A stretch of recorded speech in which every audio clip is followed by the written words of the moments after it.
ഇന്ന് തന്നെ ഡൗൺലോഡ് ചെയ്യൂ. കാണൂ നിങ്ങളുടെ ഫേവറേറ്റ് ഷോസ്. ഒന്ന് കിടന്നാലോ? വേണ്ട, അവള് ചത്തുന്നറിയാതെ ഇനി എനിക്ക് സമാധാനമില്ല.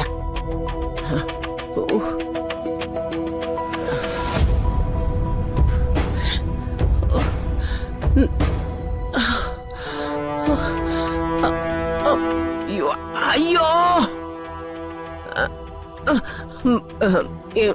അയ്യോ അയ്യോ അയ്യോ.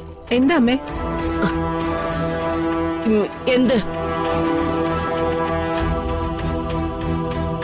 അമ്മയുടെ കൈക്കും കാലിനും ഒക്കെ എന്താ പറ്റിയേ? എനിക്ക് വേറെ കൈയും കാലും മുളച്ചു. ഞാന് അതൊക്കെ നോക്കിക്കൊണ്ടിരിക്കുകയായിരുന്നു. ഈ ശേഷം അന്വേഷിക്കാൻ വന്നിരിക്കുന്നു. അമ്മ ഇന്നെന്താ ഭക്ഷണം കഴിക്കാതിരുന്നേ? എനിക്ക് വേണ്ടഞ്ഞിട്ട്. അമ്മ എവിടെയാ പോയിരുന്നേ? ഞാനൊന്ന് അമ്പലത്തിൽ വരെ പോയതാ. ഇനി അതിനും വിലക്കുണ്ടോ? അമ്മ അമ്പലത്തിൽ പോകുന്നതിന് എനിക്കെന്താ?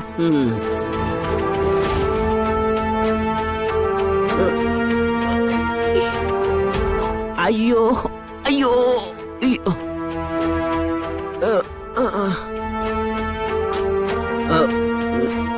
അമ്മേ, സുഖമില്ലെങ്കിൽ അത് പറ. ചൂട് പിടിക്കോ ഒഴിഞ്ഞു തരിയോ എന്താന്ന് വെച്ചാ ചെയ്യാം. പറഞ്ഞാലല്ലേ പറ്റൂ. ഓ, ഞാൻ സുഖമില്ലാന്ന് പറയണം. എന്നിട്ട് നീ അത് പോയി 100 പെരുപ്പിച്ച് ദേവനോട് പോയി പറയണം. അവൻ ഉടനെ അടുത്ത വൈദ്യരെ തപ്പി ഇറങ്ങണം. എന്നിട്ട് സുകുമാരിക്ക് ഭ്രാന്താണെന്നും പറഞ്ഞ് നാട്ടുകാരെയും കൂട്ടി ചികിത്സയ്ക്ക് വരണം. അതല്ലേ നിന്റെ ഉദ്ദേശം? എന്തിനാ അമ്മ ഇങ്ങനെയൊക്കെ പറയുന്നേ? അമ്മയ്ക്ക് എന്തെങ്കിലും പറ്റിയിട്ട് എനിക്ക് എന്തെങ്കിലും നേട്ടമുണ്ടോ? എനിക്കും എന്റെ പ്രിയങ്ക മോൾക്കും എന്തെങ്കിലും സംഭവിച്ചാലേ നിനക്കൊക്കെ അത് നേട്ടമാണല്ലോ. പക്ഷേ നിങ്ങൾ വിചാരിക്കുന്നത് പോലെ ഞങ്ങളെ രണ്ടുപേരെ ഒതുക്കാനൊന്നും പറ്റില്ല. ചെല്ലാൻ നോക്ക്. ശത്രുക്കളെ കാണും പോലെയാ. നല്ലതെന്തെങ്കിലും ഒരു കാര്യം ചോദിച്ചാ എതിർത്താ മറുപടി.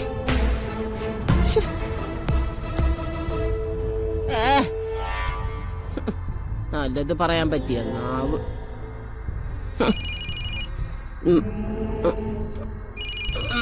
അയ്യോ,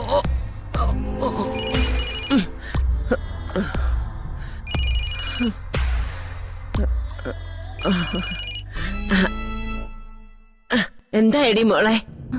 മുത്തശ്ശി, അവളത് കഴിച്ചു. ആണോടി? ഞാൻ ജ്യൂസി കലക്കിയാ കൊടുത്തത്.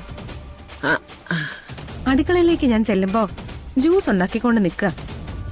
മോക്ക് വേണോന്ന് എന്നോട് ചോദിച്ചു. എനിക്കൊരു ഗ്ലാസ് തന്നു. ഞാനത് കുടിച്ചു. എന്നിട്ട് വരുണിനുള്ള ജ്യൂസുമായിട്ട് അവൾ അകത്തേക്ക് പോയി. ആ സമയം കൃത്യമായിട്ട് മുത്തശ്ശി തന്ന മുഴുവൻ വിഷവും ഞാനതിലിട്ട് കലക്കി വെച്ചു. തിരിച്ചു വന്ന് അവൾ അതെടുത്ത് കുടിക്കുകയും ചെയ്തു. എന്നാ പിന്നെ അവള് നേരം വെളുപ്പിക്കൂല.